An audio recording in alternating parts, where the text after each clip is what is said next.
अब आप हक बोलने पर ये कहेंगे झगड़ा लड़ाई नहीं होना चाहिए, बंद करो इसको, इसी को कहते हैं जानी को बात नहीं आ जाएंगे, समझ जाया कयामत कभी। दो निशानी हो गई, पांचवें निशानी पर खत्म करूंगा मेरी तकरीर। तीसरी कयामत की बड़ी निशानी है वो यज़हर ज़िना, ज़िना की कसम। कैसे? बहुत आसान लफ्ज़ों में आपको हैरत होगी बताऊं। इस वक्त पूरी दुनिया में कितने मुल्क है आप लोग को पता है? नियर अबाउट 208 मुल्क, 208 मुल्कों में 150 से ज्यादा मुल्कों में ज़िना बिल रज़ा को जायज करार दिया और पार्लियामेंट में पास कर दिया।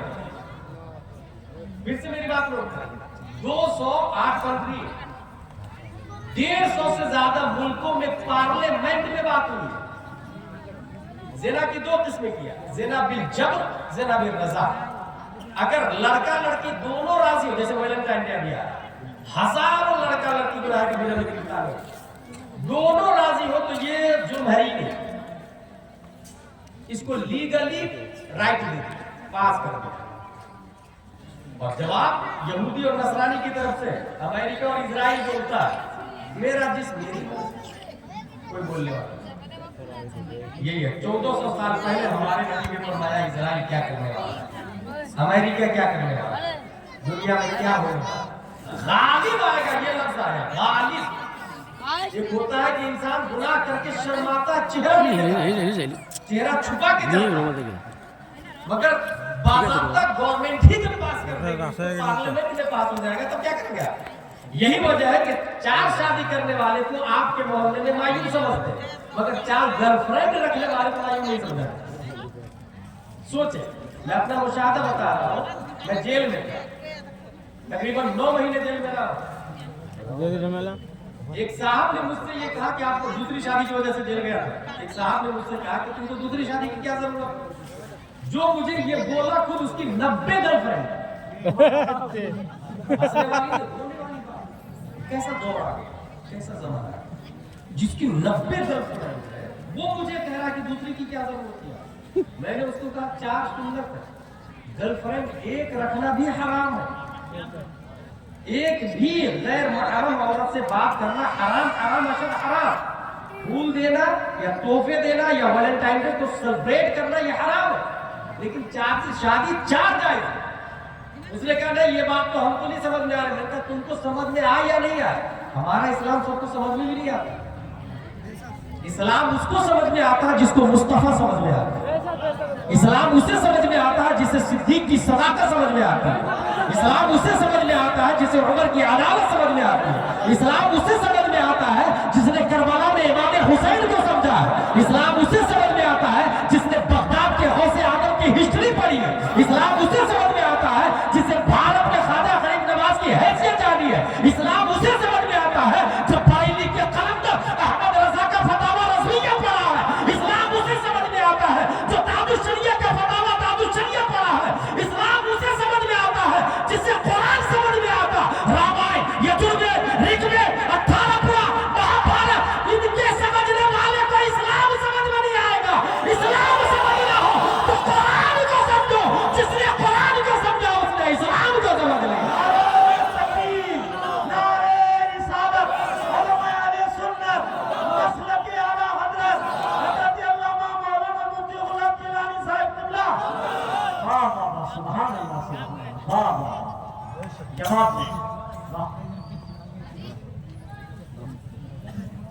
इसलिए अपने बच्चियों को स्कूल भेजे, ब्लाइंडली बिलीव नहीं करें। जिनकी बच्चियां बिगड़ी है उनके घर पे माँ बाप को जाके समझाया गया है कि आपकी बच्ची फला से बात कर रही है। माँ बाप लड़ने लगे, मेरी बेटी बेशक तहज्जुद पढ़ती है, 5 वक्त की नमाज पढ़ती है, मंडे को रोजा रखती है।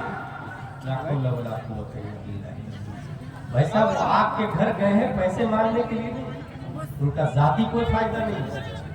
कुछ तो है, इसको समझे, उनकी तहकीक करें, उनकी निगरानी करें।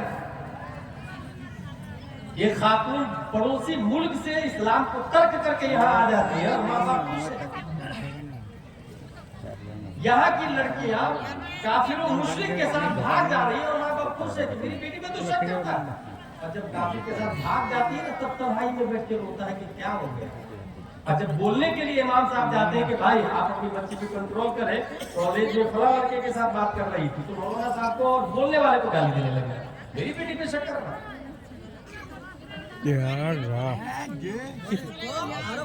قیامت کی نشانی نمبر 4، عورتوں کی کثرت ہو جائے۔ یہ بخاری شریف کی حدیث بولنے جا رہا ہوں میں۔ بخاری شریف کن کی بات ہے؟ یہ رسول اللہ کی بات ہے۔ بخاری شریف کن کی بات ہے؟ اس میں رسول اللہ کی بات۔ سب لوگ بولے کن کی بات ہے؟ رسول اللہ تو کبھی جھوٹ بول ہی نہیں سکتے۔ الحمدللہ رب العالمین۔ تو نبی صلی اللہ علیہ وسلم نے فرمایا کہ قیامت کی چوتھی بڑی نشانی ہے تکثر النساء، عورتوں کی تعداد زیادہ ہو جائے۔ یہی وجہ ہے کہ اسلام نے ایک سے زیادہ شادی کی اجازت دی۔ اب آپ سوچیں کہ 1 لاکھ مرد ہے اور 1.25 لاکھ عورت ہے، ہر مرد ایک شادی کرے گا تو وہ باقی 25,000 کہاں جائے گا؟ وہ ہماری بہن بھی ہو سکتی ہے، وہ ہماری بیوہ بہن بھی ہو سکتی ہے، ہماری متعلقہ بہن بھی ہو سکتی ہے نا۔ اس کے بارے میں کچھ سوچ رہا ہے؟ اس کی فکر ہے کسی؟ کوئی سوچنے کو تیار نہیں، اور نہ ہی کوئی خاتون برداشت کرنے کو تیار کہ میرا شوہر دوسری شادی۔ نتیجتاً جو حال ہے اس کے ذمہ دار ہر فرد ہے، ہر آدمی ہے۔ عورتوں کی تعداد زیادہ ہو جائے گی قیامت کی نشانی میں سے۔ 5ویں نشانی وَيَقِلَّ الرِّجَالُ، مردوں کی کوانٹیٹی کم ہو جائے۔ پیارے مصطفیٰ نے فرمایا چاہے وہ جنگ کے ذریعے ہو یا ایکسیڈنٹ کے ذریعے ہو یا کسی بھی شکل میں ہو، مردوں کی کوانٹیٹی کم ہو جائے گی۔ اور نبی نے فرمایا کتنے بھی الٹرا ساؤنڈ کروا لیں، بہت سارے لوگ الٹرا ساؤنڈ کے ذریعے لڑکی پیٹ میں ہو تو پہلے ہی مار ڈالتے ہیں، معاذ اللہ رب العالمین۔ اس کے باوجود نبی نے فرمایا مردوں کی تعداد دنیا میں زیادہ ہو۔ اس کی وہ کیسے ہوگی؟ بھئی ایک وقت لاکھوں کی تعداد میں لوگ مارے جائیں، لاکھوں کی تعداد بلڈ جیسی بھی سے لاشیں اٹھائی جائیں، کوانٹیٹی چھپا لو گے نا، شعور بھی نہیں ہوگا، کیونکہ پوری دنیا کو ہمارا اللہ دیکھ رہا ہے۔ نظام وہی چلا، مردوں کی کوانٹیٹی کم ہو جائے۔ حتی یکون ل50 امرأۃ القیم الواحد، یہاں تک کہ ایک مرد کے انڈر ٹیکنگ، ایک مرد کی کفالت میں 50 عورتیں۔ یہ قیامت کی نشانیوں میں سے۔ اب قیامت کی نشانیوں میں حکم کیا ہے، ہمیں کیا کرنا چاہیے، یہ سمجھ میں آنے والی بات ہے۔ جو چیز قیامت کی نشانیوں میں سے جو یہ غلط ہے، جو حرام ہے، اسے ہم کو روکنا چاہیے۔ اگر آپ نے حرام کو روکا تو گویا آپ قیامت کو روک رہے ہیں۔ حضرت عمر فاروق اعظم کے بارے میں آیا کہ امت محمدیہ جہنم میں گری جا رہی ہے، حضرت عمر کمر پکڑ کے کھینچے جا رہے ہیں۔ اگر آپ دیکھ رہے ہیں کہ زنا عام ہو جائے گا اور آپ کے سامنے زنا ہو رہا ہے تو آپ روکے، آپ لڑے۔ اگر آپ روک رہے تو آپ جب تک روکتے رہیں گے قیامت کی مجال نہیں کہ وہ آ جائے۔ آپ جب تک روکتے رہیں گے قیامت کی مجال نہیں۔ اسی وجہ سے میں کہتا ہوں ڈور ٹو ڈور جا کے، جیسے ابھی بہت محنت سے مدرسہ بنایا، چندہ کیا، جلسہ کیا، یہ شامیان ہے، یہ ٹینٹ آپ دیکھ رہے ہیں، اسی پس منظر میں میں یہ کہتا ہوں کہ اتنی محنت سے ڈور ٹو ڈور یہ رضاکار نوجوان جا کے کہے بھائی اپنے بچے کو مکتب میں بھیجیے، اپنی بچی کو مدرسے میں بھیجیے نا، ان سے لڑے، بھیجے مدرسے، بحث کرے گا۔ اور اگر وہ یہ کہہ دے who are you interfering in my personal life, she is my daughter, he is my children, it is our matter، میرا معاملہ میں کروں یا نہیں کروں، تب اس کو کہیے گا جس دن آپ کا بچہ مرتد ہو جائے گا اس دن صرف آپ کی ناک نہیں کٹے گی، پورے محلے والوں کی ناک کٹے گی۔ آپ کی بیٹی جس دن بھاگ جائے گی اس دن صرف آپ کی ناک نہیں کٹے گی، پورے سماج اور سوسائٹی اور برادری کی ناک کٹے گی۔ اس لیے it is not your personal matter, it is سماجیکل میٹر، یہ سب کا معاملہ ہے، محلے کا معاملہ ہے، یہ گاؤں کی عزت ہے، یہ سماج کی عزت ہے۔ اور اگر وہ آپ کے خلاف FIR کر دے، آپ اگر جیل میں چلے جائے تو مایوس مت ہوئیے گا، جیل جا کے قرآن شریف بولا، انوار شریعت بولا۔ جو جیل میں قرآن شریف بولا کے حفظ کر لیتا ہے اسے مجدد الف ثانی کہا جاتا ہے۔ جیل میں جا قرآن شریف بولا حفظ کر، دین کی خاطر جیل، مجاہد ملت 8 مرتبہ جیل گئے، 8 मरतबा। शम्सुल अइम्मा सरखसी, मैंने कहा ना उलमा हक बोलने में किसी से नहीं डरते। उस वक्त का जो जालिम हाकिम था उसके खिलाफ शम्सुल अइम्मा सरखसी ने जीएसटी के खिलाफ फतवा दिया, खाकान बादशाह के खिलाफ। बादशाह ने कहा जेल में डाल ले, ये मुफ्ती बहुत फतवा देता है, जेल में डाल इसको, जेल में डलवा दिया, चले गए जेल। जेल जाने के बाद क्या किया उन्होंने, अंदर वो बंद कुआ, जेल कैसा था, बंद कुआ। कुछ उलमा गए जेलर के पास, जेलर साहब हजरत जिसको आप जेल में डाला मुफ्ती साहब को, उनसे मसला पूछने की इजाजत है? कहा हाँ पूछने की इजाजत है, मगर मुलाकात नहीं करूंगा, बस बातें कर सकते। अंधा कुआं में डाल दिया था उनको। ऊपर से बोलते तो आवाज जाती, नीचे से वो बोलते तो आवाज आती, मगर दिखते नहीं थे एक दूसरे को। काफी तकरीबन चंद उलमाए किराम कुएं के मेढ़ पे बैठ के मसला पूछने लगे। हजरत पूरे सर का मसला फर्ज है या चौथाई सर का या आधे सर का? अंदर से हजरत शम्सुल अइम्मा जवाब देते चौथाई सर का मसला फर्ज है, पूरा कर लेना इस्तेआब, ये मुस्तहब है। उसको उलमा ऊपर लिख लेते। ये सिलसिला सवाल जवाब का 12 साल तक चलता है। 12 साल में उनकी बताई हुई बातों को जब छापा गया तो 20 जिल्दों में अल-मबसूत नामी किताब आज भी मुफ्तियों के लिए क्लास में दाखिल चल रही है। कुएं के अंदर, जेल के अंदर से किताब है। आप तो कभी दीन के नाम पर जेल जाने से डरते? आपके बेटे को अगर कोई झापड़ मार दे, बदले में आप 2 झापड़ मारें। किसी को कहते सेल्फिश, किसी को कहते दुनियादार, जिसको दीन से कोई मतलब नहीं होता। मेरे बेटे को मारा तुमने, तुम्हारी हिम्मत कैसे हुई मेरे बेटे का हाथ उठाने की? एसपी से मेरी बनती, कलेक्टर से मेरी बनती, कमजोर समझा, बुज़दिल समझा, घटिया समझा क्या? 2 झापड़ मारेंगे उसको, बदले में एफआईआर हो जाए तो थाने में जाके रिश्वत देकर के भी बहुत कुछ करवा लेंगे आप। यही होगा। मगर अगर कोई शख्स हजरत अबू बकर को गाली दे, हजरत उमर को गाली दे, हुजूर सल्लल्लाहु अलैहि वसल्लम की शान में तौहीन करे, कुरान शरीफ के खिलाफ कोई काम करे, तो किसी के सर में जूं भी नहीं रहेगा, कोई सोचता भी नहीं। हमारे बेटे को तुमने मारा। तारीख में मैदान में एक आदमी की बात बताऊं मैं। एक आदमी ने, एक बेटे ने अपने बाप से इस्लाम लाने के बाद कहा, बेटे ने अपने बाप से कि जंगे बद्र में आप मेरी तलवार की जद में आ गए थे, मगर बाप होने की वजह से छोड़ दिया मैंने। बेटा ने बाप से कहा जंगे बद्र में मेरे निशाने पर आप थे, मैं चाहता था एक ही तलवार मारता, गर्दन उड़ा देता, मगर बाप होने की वजह से छोड़ दिया। जानते हैं बाप क्या जवाब देते हैं?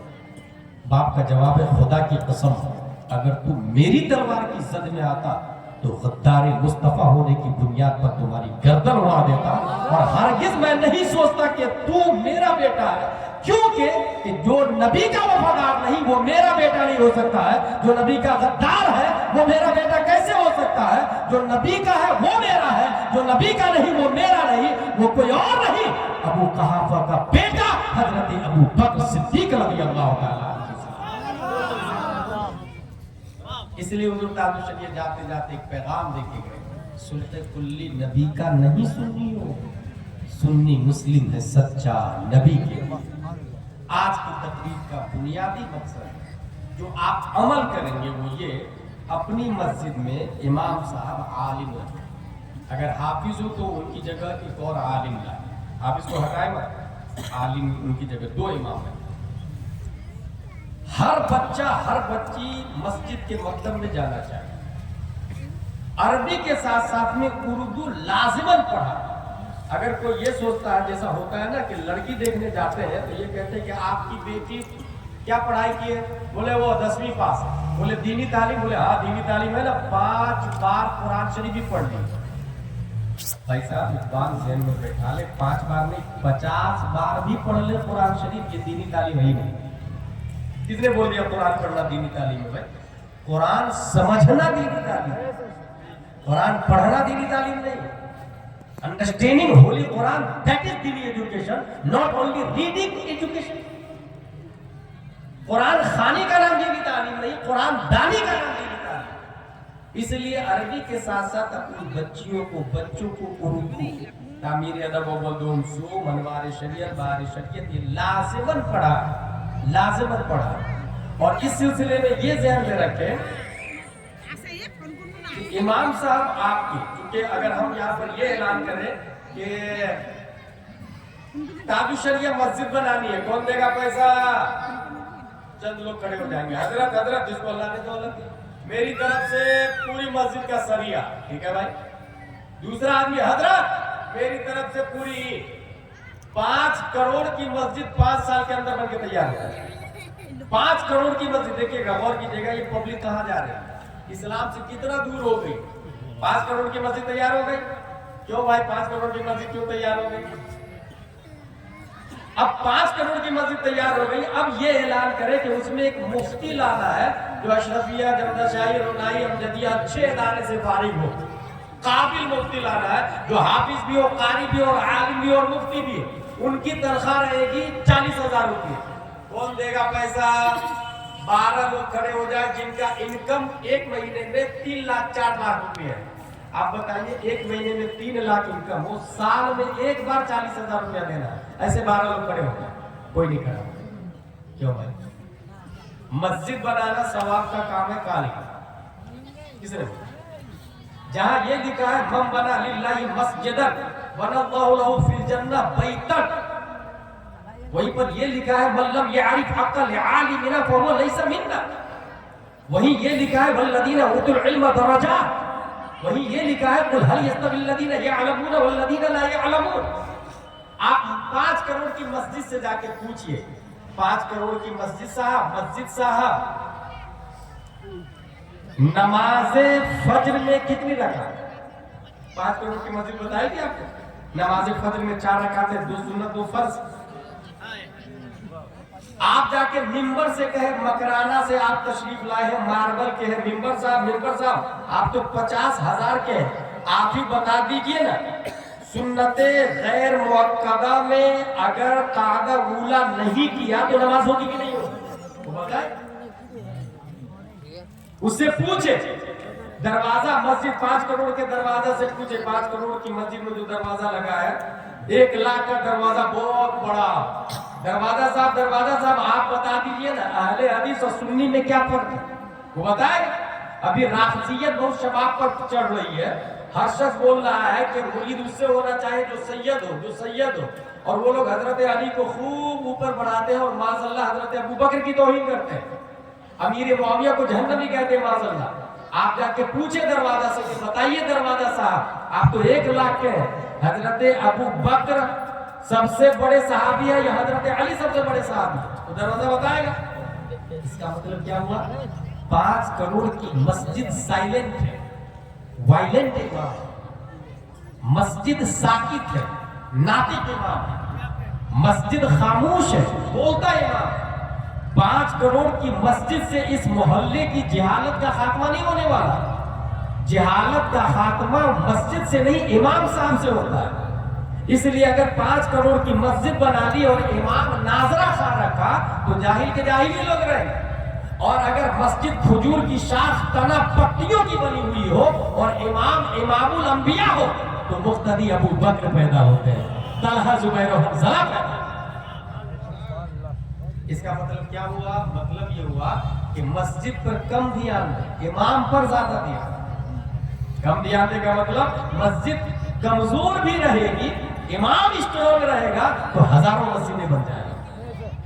اور اگر امام کمزور ہو مسجد اسٹرانگ ہو تو ہزاروں اسٹرانگ مسجد کو اندلس میں صلیبیوں نے زمیندوز کر دیا، کوئی پوچھنے والا نہیں. اس لیے امام اسٹرانگ ہوگا تو مسجد اسٹرانگ ہوگا.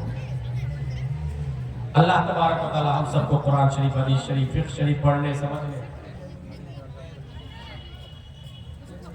ہاں سنائیے نا، آدھا گھنٹہ حضرت 10-15-20 منٹ حضرت آپ جی کے بارے میں سننا چاہتے ہیں آپ لوگ؟